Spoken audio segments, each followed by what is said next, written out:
Si te gusta lo que escuchas, búscanos en nuestra página web tealas5.eus.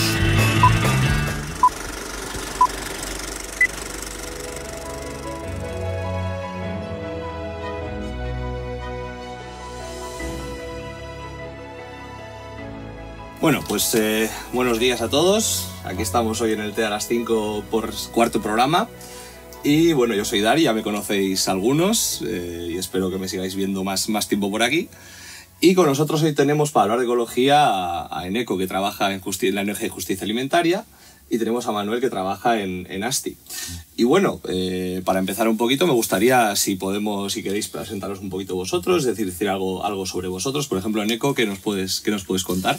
Pues mira, yo soy el coordinador de Justicia Alimentaria aquí en Euskal Herria y bueno, yo estudié Ciencias Políticas y cuando acabé la carrera me hice un máster en Cooperación al Desarrollo, entré en todo este mundo de las ONGs y bueno, y al final pues acabé trabajando en lo que hoy por hoy es Justicia Alimentaria, que en el momento que yo entré a trabajar hace 14, 15 años, pues se llamaba Veterinarios Sin Fronteras.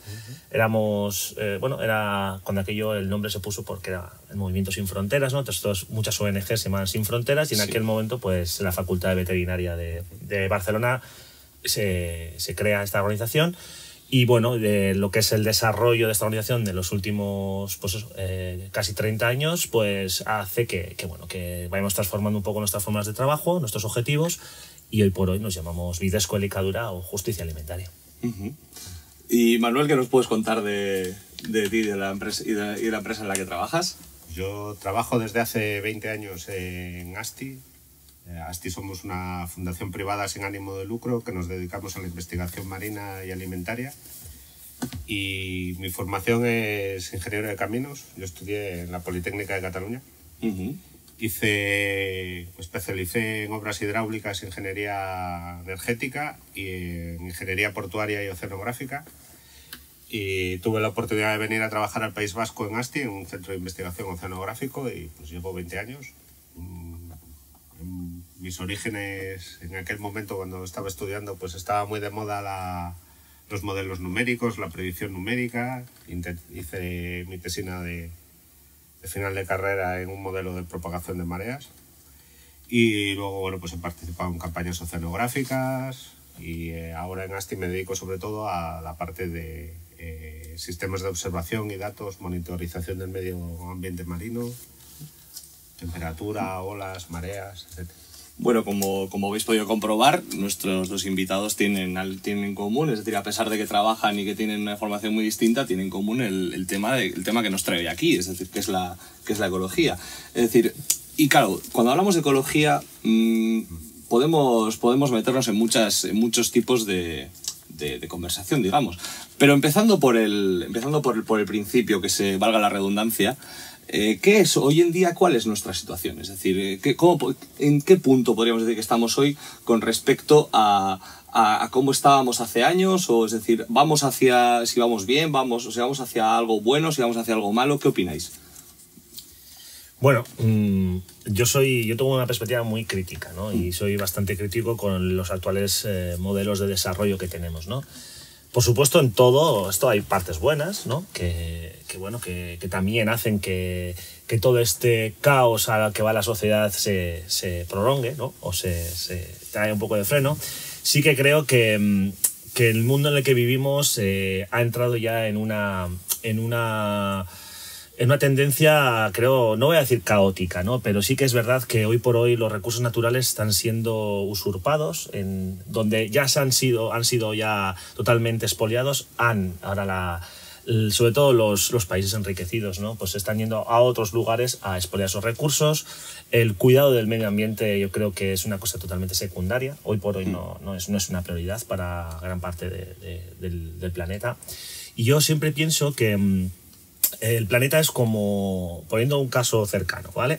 Es como cuando tú alquilas o vas a una casa a vivir, ¿no? O a un hotel, ¿no? Tú cuando vas haces uso de ese espacio y luego cuando te vas tienes que dejarlo por lo menos mínimo como estaba o incluso mejor, ¿no? Sí. En este caso, pues lo que es la humanidad no estamos sabiendo hacer eso. No estamos cuidando nuestro choco, ¿no? nuestro lugar de hábitat, y lo estamos destrozando, ¿no? Está claro que cada vez somos más movimientos los que trabajamos, muchas fundaciones, muchas incluso políticas públicas, vamos a decir, ¿no? que apuestan por empezar un poco a cambiar la tendencia y a empezar a hablar ya realmente del respeto real al medio ambiente, ¿no? Pero sí que es verdad que yo no soy muy...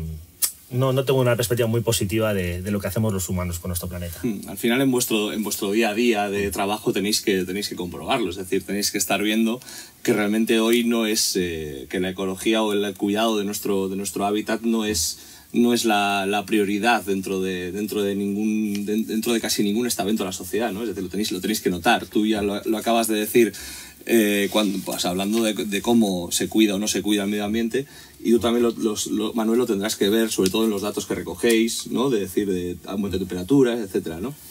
Bueno, la ecología es muy amplia. Yo de la parte que te puedo comentar, sobre todo en la parte de monitorización del medio ambiente, pues es la constatación del cambio climático. Sí que es un aspecto importante y, bueno, seguramente es uno de los aspectos decisivos para nuestras sociedades y para el ser humano como especie. Yo creo que, bueno, son aspectos sobre los cuales opinar más que reflejarse en datos, pero nuestras sociedades tenemos un modelo de crecimiento y de supervivencia muy basado en recursos. En nuestros recursos cercanos en gran medida se están agotando y hemos vuelto a acceder a recursos cada vez más lejanos o más a nivel global, gestionados también por instituciones, organismos, empresas, que son elementos de nuestra sociedad cada vez más globalizado, y como especie nos va muy bien, o al menos nos ha ido muy bien hasta ahora, y probablemente igual hasta a nivel global, a pesar de problemas de desigualdades, pues bueno, no habremos mejorado tanto, pero nos puede seguir yendo bien. Pero el aspecto climático y sobre todo el consumo de recursos está estableciendo diferencias sustanciales a nivel social y entre países, y puede llevarnos a un abismo. Porque digamos... un cambio brusco. En términos de lo que os comentaba de cambio climático, que es en la parte, sobre todo en el medio ambiente marino, que yo trabajo un poco, pues bueno, pues sí que se constatan, el mejor conocimiento científico constata un aumento de las temperaturas, un aumento del nivel del mar, aumento de temperaturas tanto atmosféricas como marinas, que están asociados en gran medida, sobre todo en cuanto a la rapidez del cambio, a nuestras actividades humanas. En parte es porque somos así, somos una especie que tiende a ocupar el mayor espacio posible, sí, a utilizar los recursos, y tenemos una capacidad que no tiene ninguna otra especie, al menos de la Tierra. Entonces, también está en nuestra mano administrar esos recursos desde el punto de vista de mantener el éxito como especie. Sí, porque al final muchas veces no relacionamos, es decir, no relacionamos el hecho del cambio climático y el consumo de los recursos, y está todo entrelazado. Es decir, como has dicho, somos una especie con una capacidad de adaptación sorprendente, pero tenemos una capacidad de adaptación para nuestro beneficio. Es decir, si se me permite la metáfora, todas las criaturas de este planeta conviven en simbiosis con el planeta, es decir, es una relación de reciprocidad, es decir, de beneficio mutuo. Y sin embargo, los humanos tenemos una manera de adaptarnos al mundo que se parece más a lo que sería un parásito o un virus, ¿no? Es decir, somos una especie que consume a su huésped, que en este caso es el planeta, pero eso a costa del huésped. Es decir, no es una relación de reciprocidad, una relación de simbiosis, sino que es una relación de yo te cojo pero no te doy. Entonces, a respecto, hablando de esto y por lo que habíais dicho de que hoy en día se nota, es decir, algo que muchas veces igual lo tenemos, la gente es consciente de que esto está ocurriendo, ¿no? Pero quizás es algo como que tenemos las consecuencias como muy lejos. ¿Diríais que, sin embargo, es algo que nos tiene que preocupar a día de hoy? Es decir, ¿es un problema inmediato o es algo que van a ver nuestros hijos, nietos? Es decir, ya estamos viendo, ¿no? las consecuencias, ¿no? de lo que estamos haciendo. O sea, es decir, podríamos decir que es un problema de hoy, o sea, un problema inmediato. a pesar de que no nos quieran hacerlo ver así, ¿no? Sí, es un problema que está a la actualidad. Lo que pasa es que sus efectos no son inmediatos. Quiero decir, se están empezando a notar, pero no va a ser como un día no amanece, ¿vale? O sea, no va a ser el día del no amanecer, sino eso no va a llegar, porque al final va a ser todo un poco una decadencia y va a ser un empeoramiento y va a ser todo un poco unas, yo qué sé, las siguientes generaciones van a ir viendo, ¿no?, el empeoramiento. De hecho, nosotros lo estamos viendo, ¿no? Pero sí, por supuesto que es o sea, estamos en el momento de que tenemos que responsabilizarnos todos y todas de que esto es de que tenemos que dejar, lo que decía antes, ¿no?, nuestro piso en alquiler lo tenemos que dejar perfectamente para las personas que vengan en un futuro a este piso, ¿no?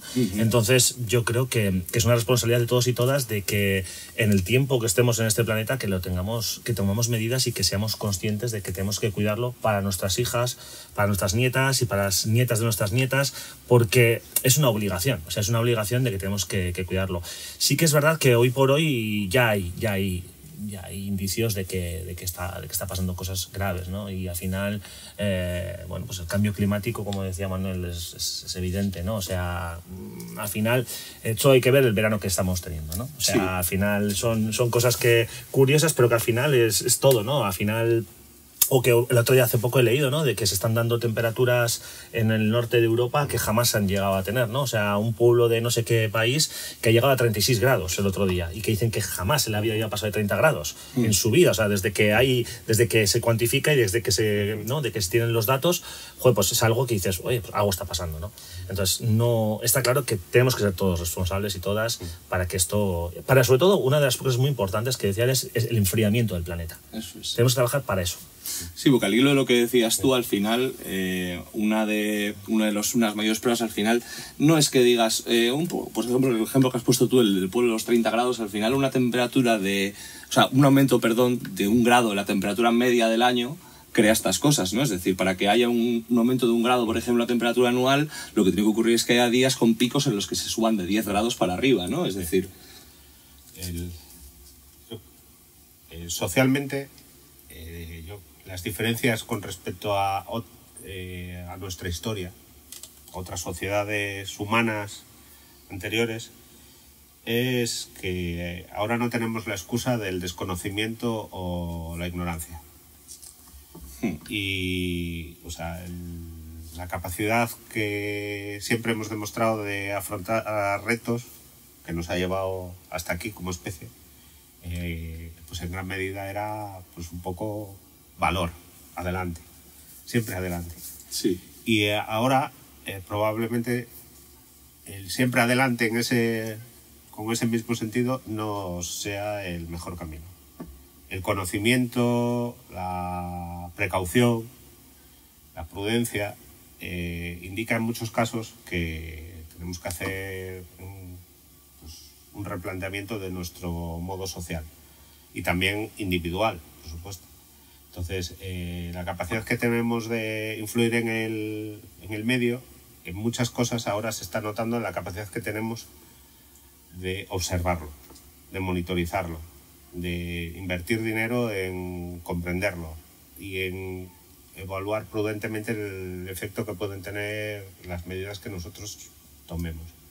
Sí que creo que, bueno, por ejemplo, en el País Vasco recientemente escuché a Iove, de la Sociedad Pública de Medio Ambiente del Gobierno Vasco, que la concienciación de la sociedad de que el cambio climático es una realidad es enorme y, sin embargo, no es tan grande la concienciación en la capacidad como individuos que tenemos de modificar nuestras acciones para paliarlo, digamos, para luchar en contra. Al hilo de lo que decías, muchas veces igual creemos que los que tienen que hacer algo no somos nosotros. O sea, es decir, que igual está en manos de los estamentos políticos, lo que sea, y no. O sea, realmente lo que estaréis de acuerdo conmigo en eso, en que todos tenemos la manera de echar una mano, ¿no? Es decir, la manera de ayudar. ¿De qué maneras, por ejemplo, podemos echar una mano nosotros en el día a día? Bueno, pues en nuestros modos de transporte, nuestros modos de consumo, fundamentalmente nuestros modos de consumo energético. La reducción del consumo energético es la base fundamental de la lucha contra el cambio climático. La energía.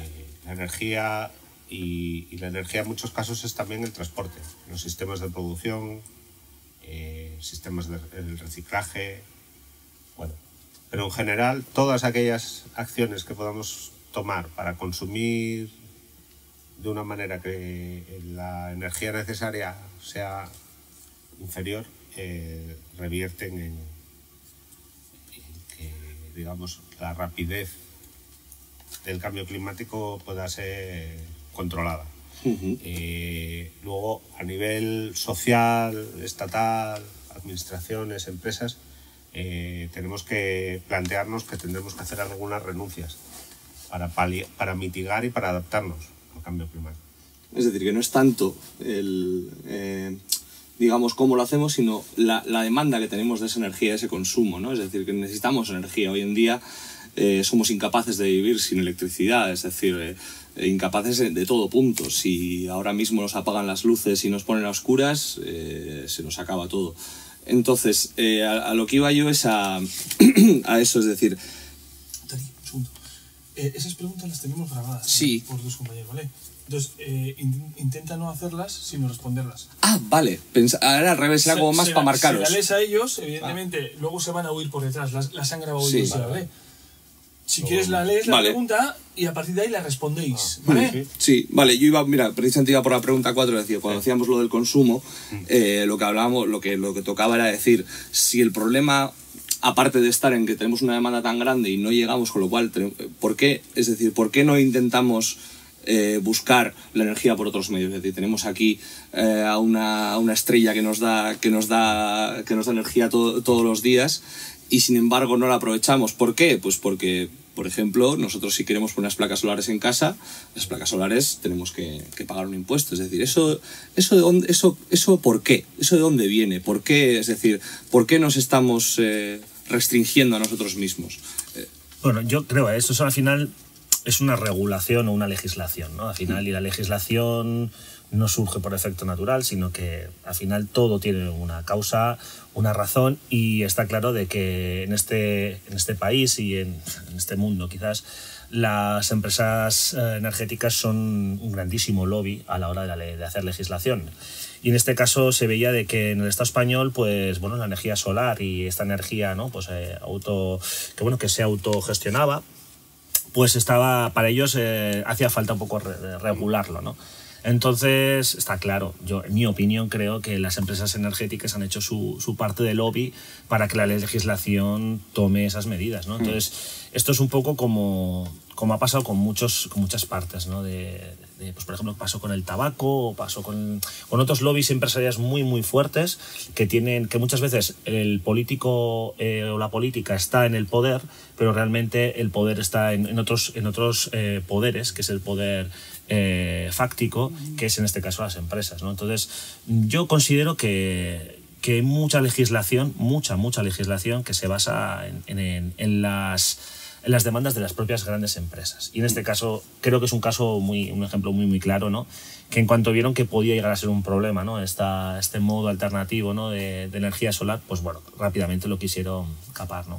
Al final es la mano que mece la cuna, ¿no? Es decir, que digamos el problema, es decir, si tenemos la concienciación, tenemos los medios, tenemos por qué no hacemos, precisamente pues porque hay un interés, ¿no? En que no sea así un interés económico, podríamos decir. Bueno, claro, la energía es un sector económicamente, dependemos de él socialmente. Y claro, el sol parece que sale para todos, pero en el fondo es lo mismo que ocurrió con el agua. Los ríos corrían para todos. Se hicieron los embalses, los pueblos desaparecieron, los valles, las propiedades que estaban allí se expropiaron. Para colocar una instalación eólica también hay unos trámites administrativos, hay unos requisitos. El sol, efectivamente, realmente para quien sale, verdaderamente, es para las plantas. Sí. Porque ellas mismas son capaces de alimentarse de la energía solar. Ese digamos, impuesto al sol, a lo mejor es un mecanismo de reequilibrio, en el fondo. Digamos, probablemente las sociedades tengamos que ser más conscientes de de que eso es un mecanismo de reequilibrio, pero porque puede haber otras formas de control, Por ejemplo, las tecnologías. Ser capaces, los propietarios de las tecnologías para desarrollar placas solares o para minimizar el impacto de las placas solares suponen un control del mismo tipo y puede estar no en manos públicas, como pueden ser el tipo de impuestos que se pueden colocar a este tipo de instalaciones solares. El problema es realmente complejo. O sea, lo que sí que creo que como individuos y como sociedad lo que tenemos que pensar es que tenemos que tratar de fomentar instalaciones que aprovechen esos recursos naturales y renovables. No solo hay ahora un boom, digamos, o las tecnologías solares pues tienen un camino que recorrer, pero hay otros muchos ámbitos en los cuales, por ejemplo, la energía marina parece que puede ser una oportunidad. Y el mar en muchos aspectos es dominio público. Entonces, tenemos que hacer una reflexión de cuál es el papel que tienen que desempeñar las empresas, tipos de empresas, modelos de gobernanza y de gestión, y cuál tiene que ser el papel de los poderes públicos. Al final... En el sol, en el agua, en la energía eólica, pero en las explotaciones mineras, petrolíferas, es exactamente lo mismo. A los humanos nos tienen que poner un tapón siempre, ¿no? Es decir, porque si no, no sabemos hasta dónde llegar, ¿no? Es decir, también podríamos decir que la regulación puede venir por el hecho de que de retenernos un poquito, ¿no? Es decir, de que no se vuelva todo un descontrol como todo lo que descubrimos, ¿no? Que al final todo el mundo quiere ir a por ello. Y por ese aspecto sí, pero por ejemplo, tú, Eneko, que eres de la ONG Justicia Alimentaria, tú seguro que no sabes explicar, es decir, ¿por qué la comida ecológica también? Claro, nosotros también apostamos, es decir, no solamente se apuesta por el medio ambiente cuando consumimos energía, sino también cuando compramos ciertos productos, ¿no? Entonces, si queremos apostar por la comida ecológica, ¿por qué muchas veces nos sale con tanta diferencia respecto a la, digamos, que podemos encontrar en el súper todos los días? Por empezar a matizar, la definición de un alimento ecológico está regulado, ¿no? Porque tiene una serie de un modelo de producción que está basado en la agricultura ecológica y eso es un alimento ecológico, ¿vale? Eso quiere decir que sea ecológico, pues igual no.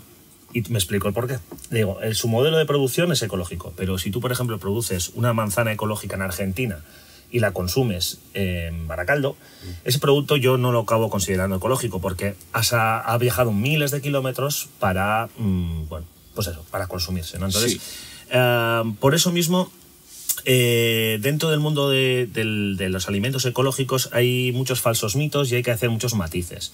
Tú cuando, por ejemplo, vas a cualquier mercado, es difícil que en un supermercado, bueno, ahora es cada vez más fácil que veas esa gama eco o bio, ¿no? Esa gama verde, y muchas veces eso se basan siempre en productos que se producen a nivel ecológico, se crea un modelo de producción ecológico y se ha metido dentro de la cadena de comercialización, vamos a decir... habitual. Sí, ¿no? Tradicional, ¿vale?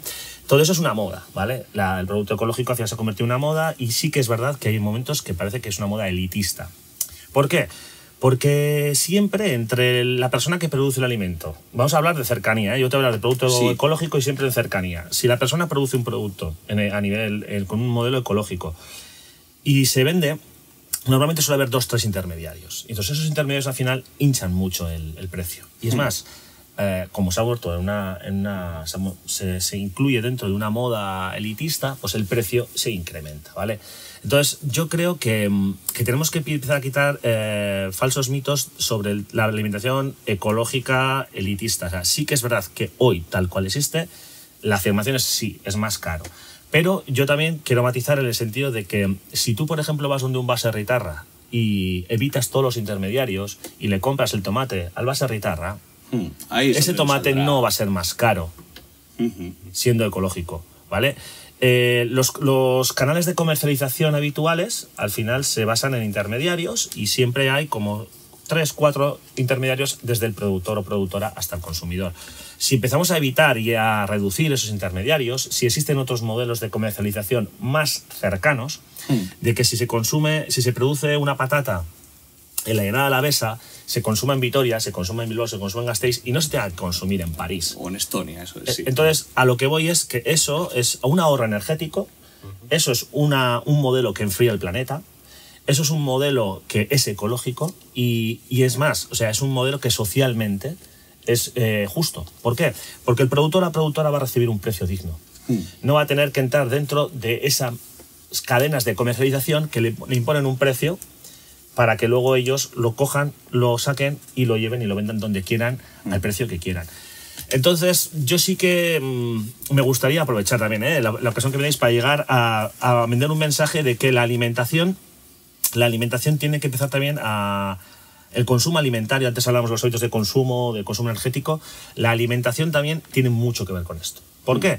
Porque si tú consumes unos tomates que te van a ir de Marruecos o unas uvas que te van a ir de Sudáfrica, el consumo energético que tiene eso es bestial. Claro, solo para transportarlo ya. Solo conservarlo y envasarlo. No nos olvidemos de los envases. El plástico, hoy por hoy, está en todos. O sea, es que ahora mismo hay hasta pepinos individuales envasados o calabacines. Ese modelo alimentario que se basa en un modelo agroindustrial, donde los monocultivos de producción expolian recursos para poder producir cada vez más. O sea, al final no es una producción, sino es casi fábricas de hacer alimentos, ¿no? Y entonces, sin tener en cuenta el tipo de calidad organoléptica ni muchísimas otras cosas, pero es que luego entra en una cadena donde los datos que tenemos es que de media, un alimento antes de llegar a nuestra nevera ha viajado 5.000 kilómetros. 5.000 kilómetros, claro, al final dices, es lo que explicabas tú, si eliminamos ese intermediario y algo que se hace en Baracaldo se consume en Baracaldo, que un alimento tenga que viajar 5.000 kilómetros no solamente es económicamente, digamos, costoso, sino que también eso es ecológicamente costoso. Totalmente. Es decir, porque al final el transporte consume energía, el consumo de energía provoca un cambio climático que, es decir, no estamos en ese círculo vicioso, ¿no? Que digamos. Y claro, nosotros estamos muy tranquilos, ¿no? Es decir, tenemos esa tranquilidad de que nos hemos ido a adaptar a todo, ¿no? Entonces, como nos hemos ido a adaptar a todo, pues ya nos adaptaremos a lo que venga. Pero quizá no somos conscientes de que este cambio que estamos provocando también puede tener efectos en nuestra salud, ¿no? Es decir, ¿qué efectos diríais que tiene en nuestra salud este cambio climático? Porque estamos viendo eso, el efecto en las biosferas, en los ecosistemas y tal, pero no vemos un efecto directo en nosotros. ¿Qué nos puede ocurrir? ¿Qué podemos sufrir nosotros? Pues nos podemos enfrentar en las próximas generaciones a enfermedades a las cuales no estamos acostumbrados, pues enfermedades tropicales, por ejemplo. O sea, si cambia el clima, pues igual que las avispas asiáticas se pueden habituar a vivir en nuestro medio ambiente, pues habrá otros organismos que producen enfermedades que perfectamente serán comunes. Pero bueno, también en cierta medida no solo van a ser enfermedades que nunca hayamos visto, sino otro tipo de enfermedades que a lo mejor ahora están erradicadas, pues no sé, por ejemplo el cólera. Pues recuerdo que cuando yo estudiaba y nos enseñaban cuáles habían sido los motivos por los cuales se habían desecado infinidad de medios ambientes acuáticos, pues había sido por la presencia de mosquitos que transmitían enfermedades. Pues claro, pues nuestras sociedades pues a lo mejor se tienen que habituar a menor consumo de agua o menor disponibilidad y mayores problemas con ese tipo de enfermedades y claro, pues a retos digamos que climáticamente no se corresponden con el clima que ahora vivimos, sino con otros climas en general más meridionales, más cálidos, totalmente diferentes. Pero bueno, por ejemplo, antes también estábamos comentando el tema del agujero de ozono, pues, sí. Pues puede producir un aumento de la radiación solar y problemas de piel. Y es que al final se nos olvida. Claro, y luego, bueno, pues sí que vivimos pues, episodios recientes de olas de calor, en las cuales aumenta la mortalidad, sobre todo en sociedades como cada vez más es la nuestra, con más porcentaje de personas dependientes y personas mayores, con menor capacidad de adaptación a esas condiciones. Sí que tenemos que mejorar pues, en muchos aspectos, por ejemplo, el urbanismo. Ahí sí que son importantes elementos de accesibilidad, que las casas se puedan refrescar ellas solas y se puedan aislar del efecto solar o de las olas de calor. Y bueno, por ejemplo, recientemente algunos compañeros de otros centros que trabajan en este tema, pues por ejemplo el tema del ozono atmosférico, que produce, creo recordar, produce una disminución del ozono que aumenta en épocas de calor, sobre todo cuando hay poco viento. Pues en nuestras ciudades parece ser que está muy relacionado con problemas respiratorios y bueno, pues nos tendremos que afrontar ese tipo de situaciones. Pero, por ejemplo, con respecto del tema alimentario que comentabais antes, me ha gustado mucho tu intervención porque bueno, me ha abierto mucho la mente desde el punto de vista de que en la parte ecológica hay dos elementos, que uno es la producción y otro es la puesta a disposición al consumidor. Por ejemplo, un producto ecológico que consumimos mucho es el pescado. El pescado natural, o sea, es todo lo ecológico que puede ser. Claro, pero nos paramos a pensar en la parte ecológica del transporte, y en ese caso el pescado sí que tenemos esa cultura de consumirlo Sí. Puede ser que la parte de transporte, disponibilidad, de tenerlo que traer cada vez desde más lejos, sea la parte no ecológica del problema. Y entonces a lo mejor sí que tenemos que hacer una reflexión en tratar de consumir pescado local, de otra manera, con otras formas de extracción, cuidar los recursos cercanos.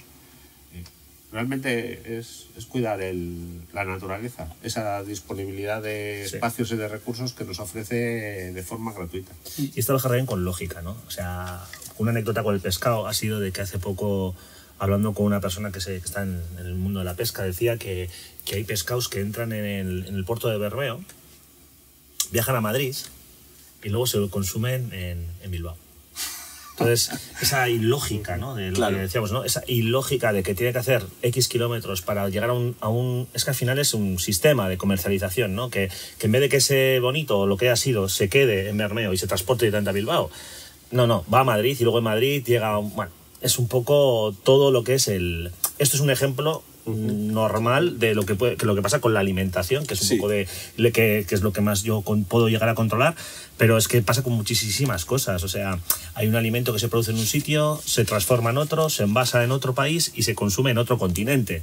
O sea, entonces llegamos a esa ilógica del sistema, que esa ilógica hace sobre todo que hoy por hoy tengamos un consumo energético pues desorbitado y totalmente ilógico.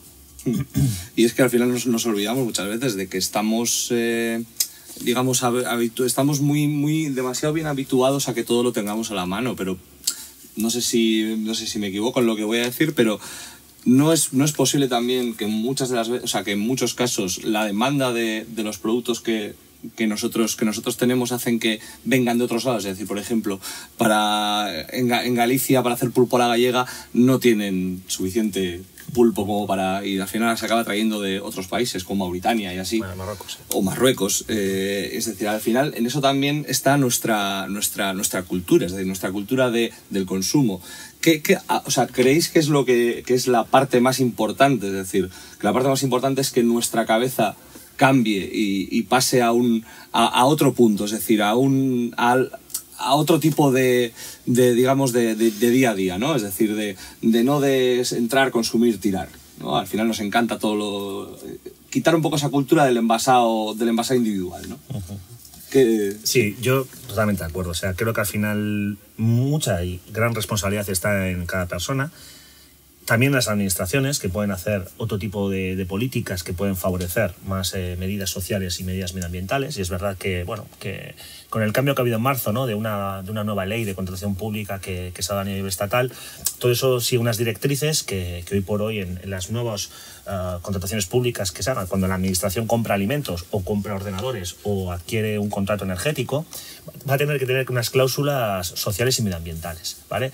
Entonces, va a tener que primar también que empresas pequeñas y medianas también entren en ese concurso público, ¿no? Entonces, ese tipo de cosas pueden ir cambiando y pueden hacer de que se hayan tomado medidas en ese camino, ¿no? En ese camino a la sostenibilidad, ¿no?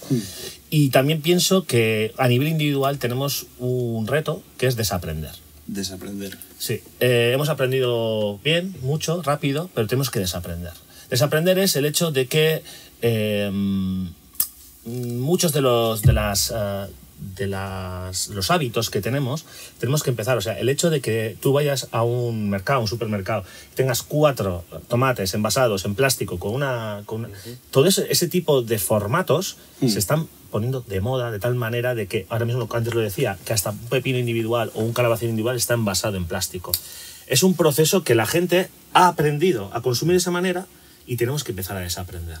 A desaprender es el hecho de que tú tengas que llevar ahora es verdad que se está afrontando un poco más el tema de llevar la bolsa reutilizable al mercado, al supermercado, donde cada uno haga las compras.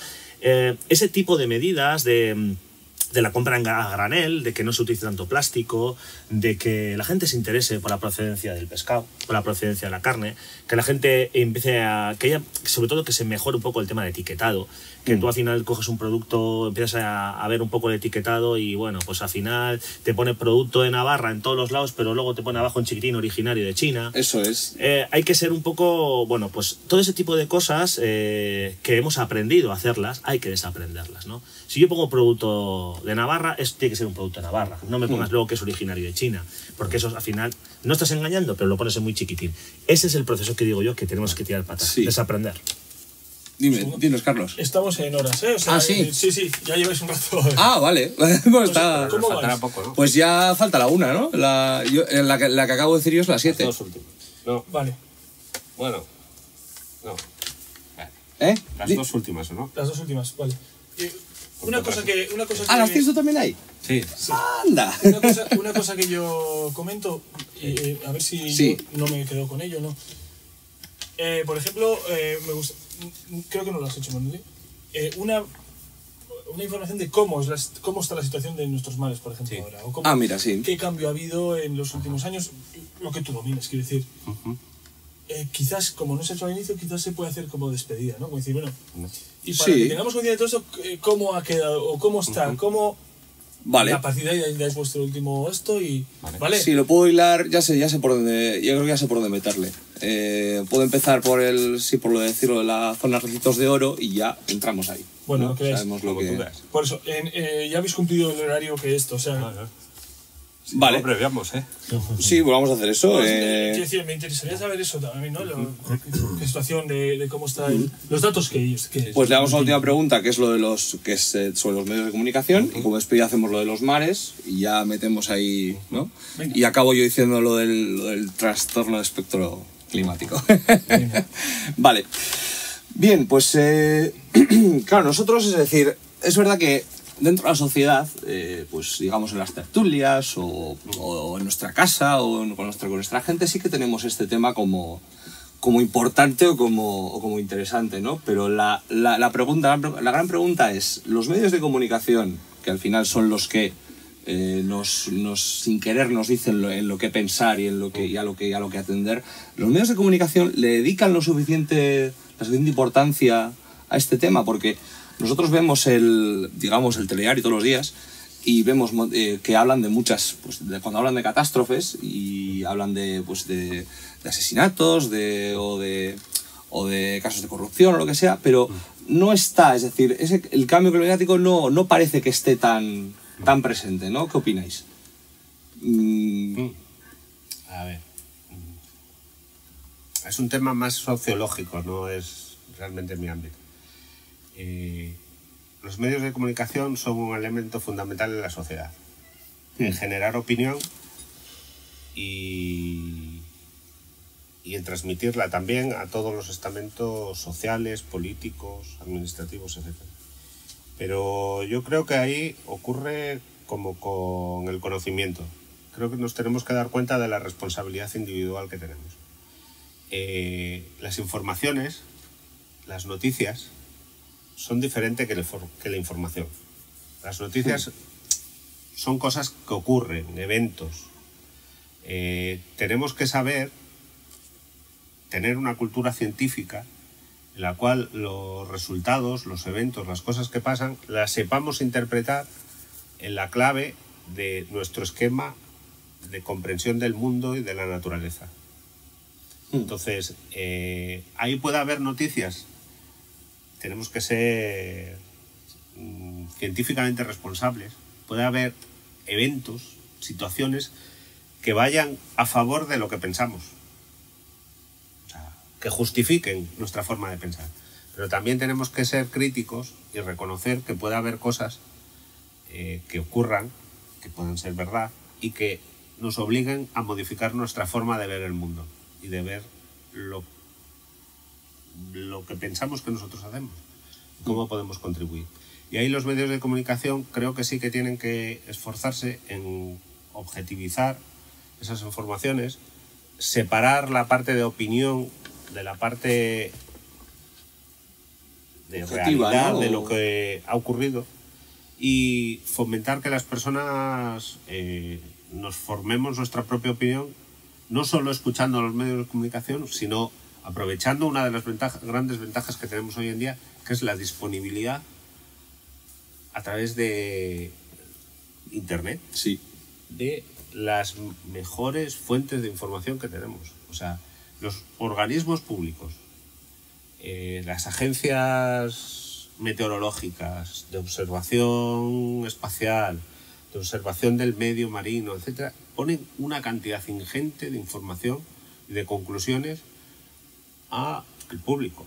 O sea, solamente es acceder, por ejemplo, a los informes del panel intergubernamental de cambio climático. Están a disponibilidad de todo el mundo. Y ahí los medios de comunicación tienen una fuente de información lo más fiable posible, no digo que sea perfecta, para todos. Y los científicos, los técnicos y las personas que trabajan en esto están haciendo un gran esfuerzo, por ejemplo, en la transmisión a la sociedad de esos, haciendo resúmenes ya no es lo que le llama el resumen ejecutivo, pero cada vez más se está intentando transmitir esas conclusiones a la sociedad de una forma comprensible.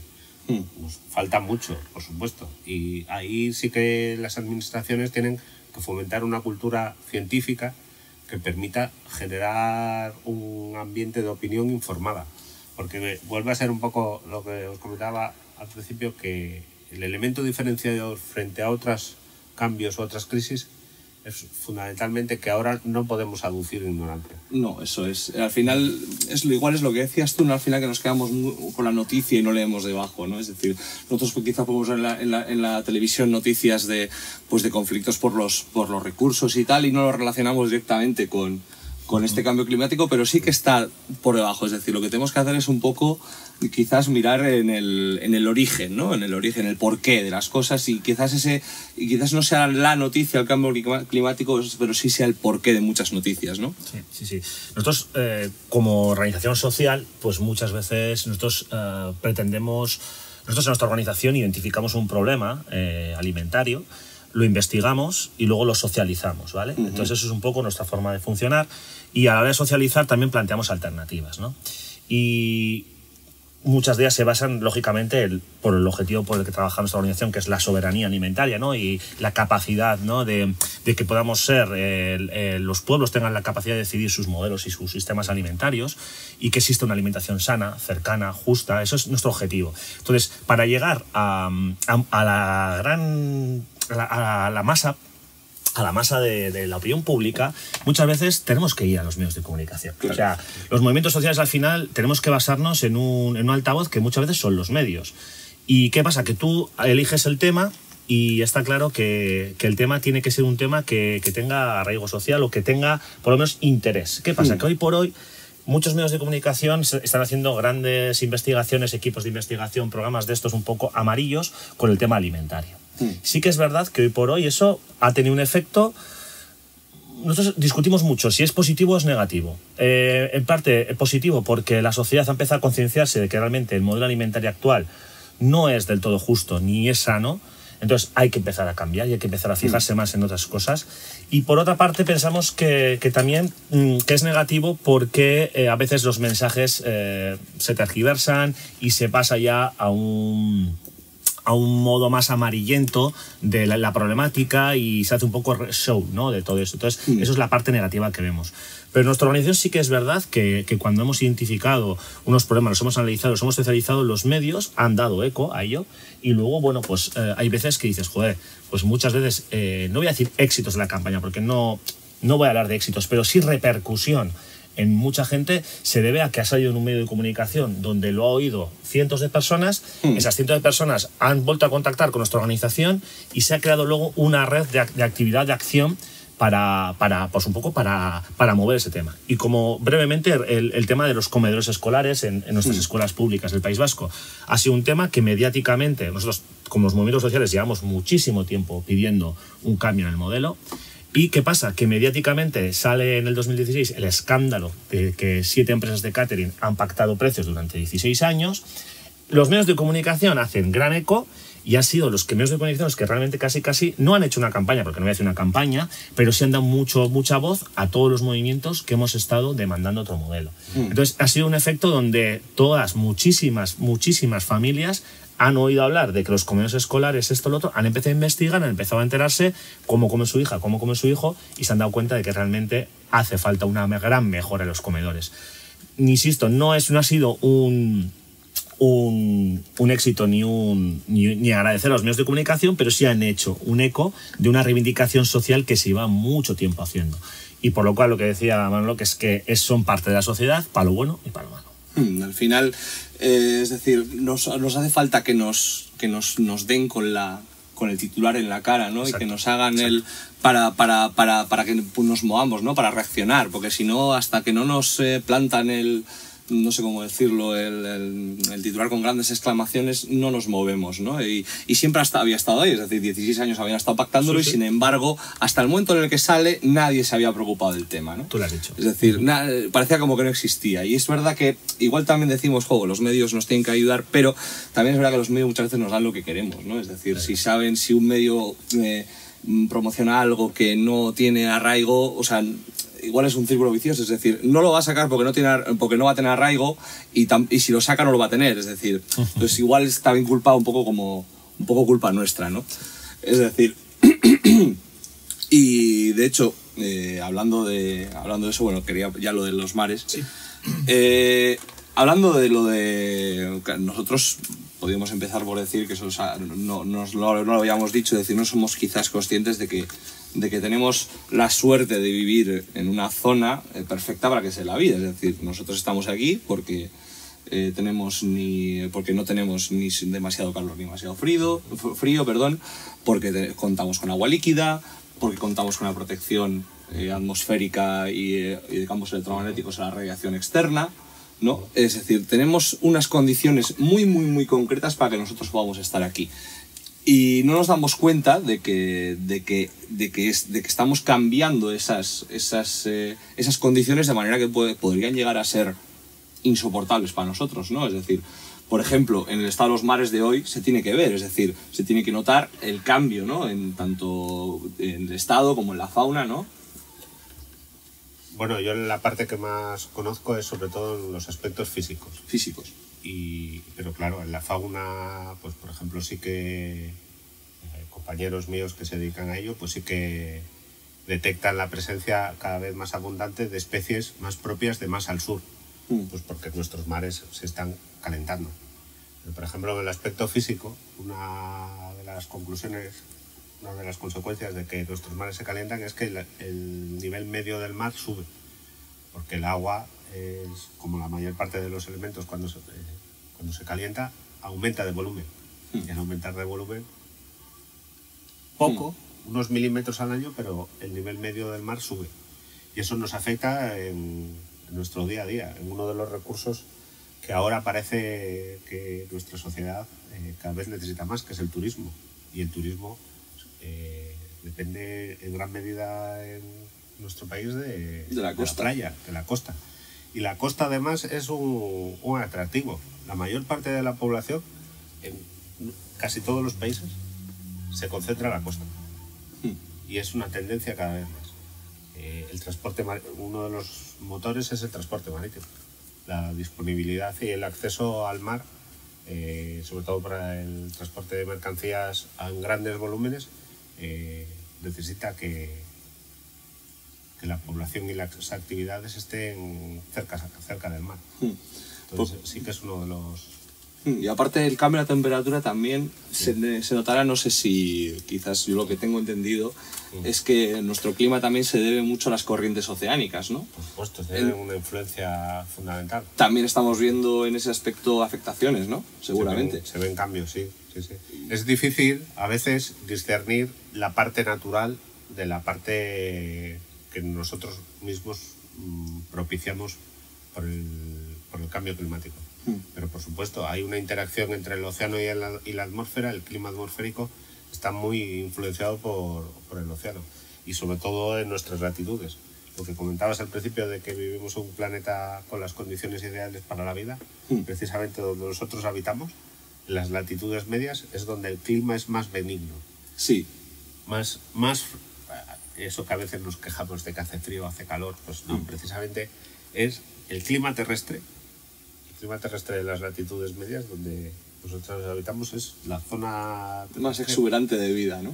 Desde el punto de vista de adecuado a nuestras condiciones, es la mejor. Y particularmente en el hemisferio norte. El hemisferio sur tiene unas condiciones a nuestra misma latitud bastante más duras de clima. Y en gran medida pues es por el efecto regulador que tiene el océano. Sí, y no solamente por las corrientes, sino también por la proporción de agua salada y agua dulce, también tendrá algo que ver, ¿no? Sobre todo por la capacidad que tiene de regular el clima, absorber calor en verano y evitar que las temperaturas tengan puntas muy altas, y en invierno, cuando hace más frío, pues aportar ese calor que absorbió en verano, aportarlo a la atmósfera. Es fundamentalmente la diferencia que podemos tener aquí mismo en el País Vasco entre un clima atlántico de la costa y un clima continental de Álava.